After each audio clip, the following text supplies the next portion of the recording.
What's up, YouTube? This is for anybody who has a GM styled A833 or NP833, the new process transmission, the 4-speed.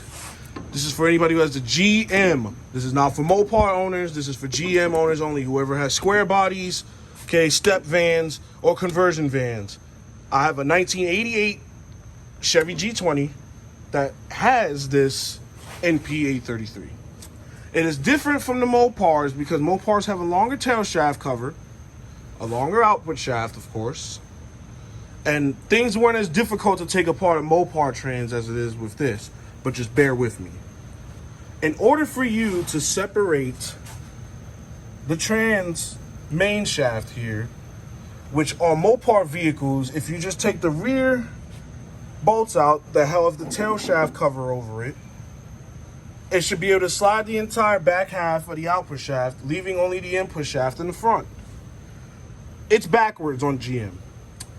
You cannot remove either or. You can't pull out the input shaft or push it, and you can't pull out the output shaft without removing the counter shaft first. I sat here for an hour just trying to figure out why it wouldn't just come out like any other Mopar video that I've seen, and then I realized that a lot of Mopars don't have that gear. I don't know what that gear is called. If somebody could comment and tell me what it is. This one right here, I don't remember. I'm not a trans guy. Okay, that kept making contact with the back of the synchro here, which was preventing me from pulling the entire output shaft out of the gearbox.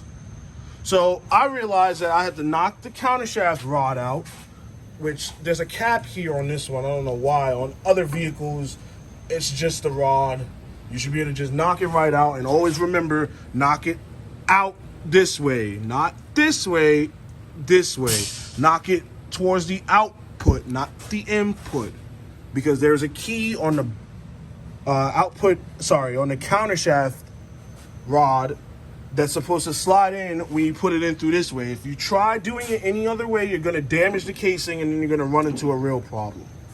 Okay, but I'll just repeat myself again because I love running on and running on. In order for you to remove the output shaft or input shaft on a GM NP833, you have to knock the counter shaft out first. Knock the rod out, the entire counter shaft assembly slides forward into the casing, and at that point, you pull the input shaft out this way. It is not a Mopar, where Mopars, the input shaft goes the other way and comes out the casing. But the only way for that to happen is if the output shaft just comes right out, which we know that's not the case until you drop the counter. So just remember, anybody who's running into this, I ran into this, I wanted to make a video of it. Okay, if you have an NP833, you can't take out the input or output shaft until the counter shaft is knocked down. After you do that, the input shaft comes straight out this way, and the output shaft goes straight out that way, and you have an empty casing. Have a good day.